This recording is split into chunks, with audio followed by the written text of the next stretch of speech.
Vamos cutucar a onça. Conta para a Tá. gente o que aconteceu para chegar nesse ponto, esse desastre atrás de você, com o Lira atrás de você, que nem uma onça pintada. O que o que detonou isso? Só situa a nossa audiência e depois a gente vai caminhando por esse assunto aí.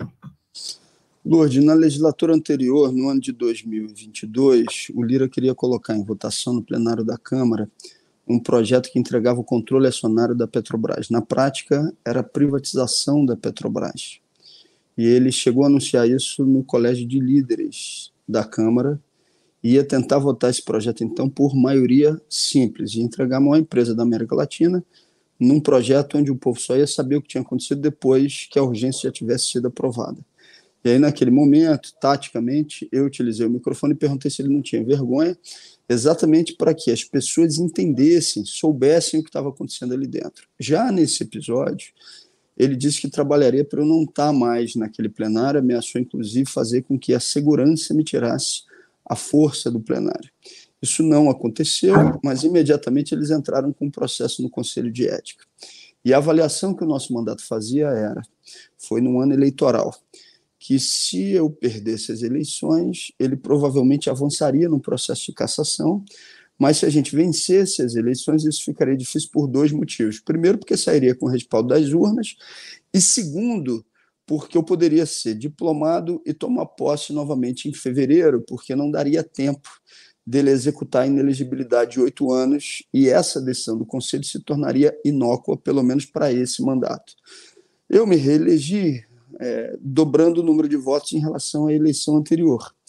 E caducou, então, esse processo no Conselho de Ética na virada do ano. O que sai de uma legislatura para outra não prossegue como representação no Conselho.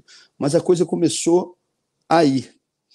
Ainda no final da legislatura, início da nova legislatura, ele vai ao microfone da presidência da Câmara e diz: deputado Glauber, eu gostaria que o senhor me procurasse para a gente conversar. Eu não o procurei, mas a liderança do pessoal na época, que toda semana tem a obrigação legal de estar nas reuniões do Colégio de Líderes, o fez. E aí, naquele momento, o Lira diz: Glauber vai continuar com isso? Mas ele está cumprindo o mandato dele, ele está fazendo o que tem que fazer. E, além disso, você não trabalhou para caçar o mandato dele? Aí a resposta dele foi: mas não já se reelegeu? Não se elegeu bem? Ou seja, querendo dizer, vamos parar com isso, ou seja, vamos parar com essas denúncias. E eu, evidentemente, continuei exercendo com liberdade o exercício da minha atividade parlamentar e fazendo questionamentos ao próprio Lira. Tensionamentos que não poderiam deixar de acontecer. Por exemplo, quando sai a notícia que ele tinha um montão de fazenda, milhões em fazendas não declaradas à Justiça Eleitoral, eu, como parlamentar, subi à tribuna para fazer a cobrança disso e pedir explicações a ele. E ele, evidentemente, não respondeu. Há 2 semanas atrás, aproximadamente, eu intensifico a cobrança em relação ao sequestro que ele faz do orçamento público brasileiro.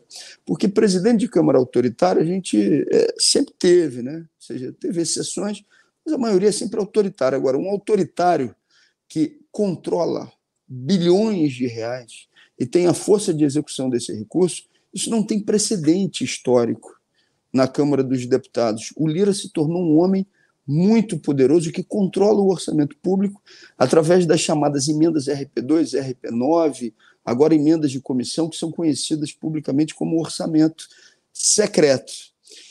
E aí, um sujeito do MBL, pela 5ª vez, partiu para a provocação, fazendo todo tipo de xingamento.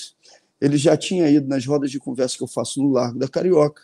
A primeira vez que ele foi, eu respondi a todos os seus questionamentos, só que aí o vídeo não ficou bom.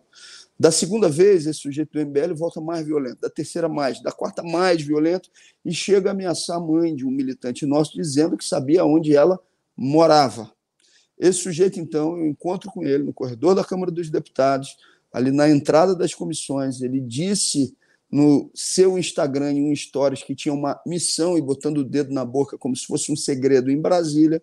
Ele me aguarda no corredor, ri ironicamente, a gente começa a discutir, até que em um determinado momento ele, mais uma vez, utiliza e fala o nome da minha mãe. Minha mãe estava com Alzheimer já avançado, isso aconteceu no mês de abril, então teve ali um vômito da minha parte em relação àquilo que aquele sujeito estava fazendo. Então tem um aspecto evidentemente emocional, mas tem também uma questão racional. Como é que a esquerda reage para não sucumbir ao medo que essa turma, esses grupos extremistas fascistas tentam nos impor? E eu, de fato, tirei o sujeito de dentro da Câmara e dei um chute na bunda dele. E isso, então, se transformou num processo no Conselho de Ética, patrocinado por Arthur Lira e Partido Novo. E aí, então, eles se utilizaram. Minha mãe veio a falecer logo depois, no dia 8 de maio.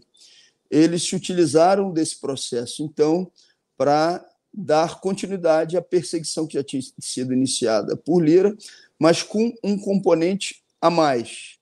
Como eles não conseguiram salvar o Chiquinho Brazão, porque a pressão da opinião pública foi muito forte para cima deles, eles trabalharam no sentido de, muito entre aspas, equilibrar esse jogo. Ou seja, já que a gente não conseguiu salvar esse sujeito da direita, eles procuraram, então, entregar a cabeça de um parlamentar de esquerda. Combinado com isso, as denúncias que eu vinha fazendo do sequestro que o senhor Arthur Lira faz do orçamento público brasileiro. Antes do processo no Conselho de Ética, antes dele acelerar isso, eu fiz uma denúncia gravíssima, porque ele pressionou, coagiu um presidente de comissão, o deputado Zé Rocha, a desviar 320 milhões do seu objetivo original nessa comissão.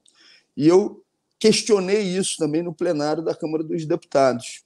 O relator, que foi nomeado, o deputado Paulo Magalhães, tinha uma posição contrária ao avançado processo. Chegou a me abordar nos corredores da Câmara e disse: fiquei sensibilizado com a sua defesa, nós não podemos deixar isso acontecer, conte comigo. Quando ele apresenta o relatório, aquilo que eu já tinha recebido de informação se confirmou. O Lira estava operando para utilizar esse fato para o processo de cassação.